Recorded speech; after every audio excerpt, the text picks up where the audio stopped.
jela ubah Preston Tunsong ubadairu menteri badaipek ekatanat PWD hak laipo tereng unaiwing arjar arpulai ulahir jurip ya kesurak badayat naranikor nomjeri mahishkola syabak mara ban pencikena bakadai berlongkat pun kejingmang balabu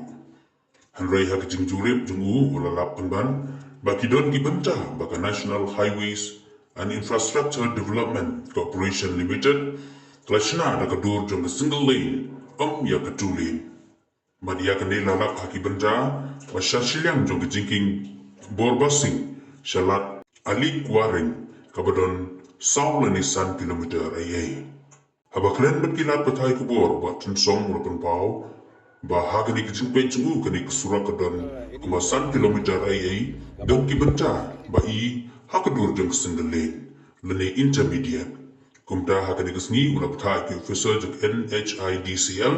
bagi day bin simkia ban penpiang halor kani kesurok bakam day beno silyang halor kani ban trai kumalap tha hakadur jong ketulin am ke single lane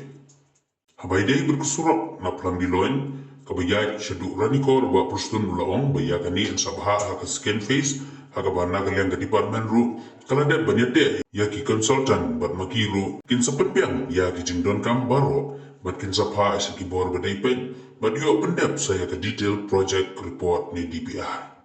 Saya kata nak South kilometer, South kilo le South tam. Lihat pi na saya kas ka kejing he nuka kedon ke bentar kolong intermediate don ke bai ke malok single lane.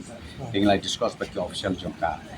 NHIDL dia ke bang ya take off yang ke bentar nuk le balak nuk untuk ke blok double lane. Kom balok le ketis ke mak hadin jongka South kilometer. Dengan on page tadi yang lawan lak di official juga ada jasa apa gini kisah tentang masa take off dengan isu bagi rupin lah siapa head office jadi bagi nilai nang di kita boleh dapat double ni kabadai na po diloi karena plang diloi ka wa kaji plang diloi hadu neran ko katu menta ketika second phase akaba engage mata ya ki consultant kile ya ka detail alignment nama ka alignment mata kan don ke cingkela ka to ni aka bagi selek kan alignment but hadin jo mata kinsinai ka DPR hadin ka approve pada nak ten ko ya kan alignment dan motivasi na saya ka DPR tambah ka second phase lah kena kan ka intermediate kan ya kaju ka intermediate lin kumaka long na nong stoy adu hawa kaji tenawa kaji hablang diroin batang niru kam deka intermediate. Okay. Thank you.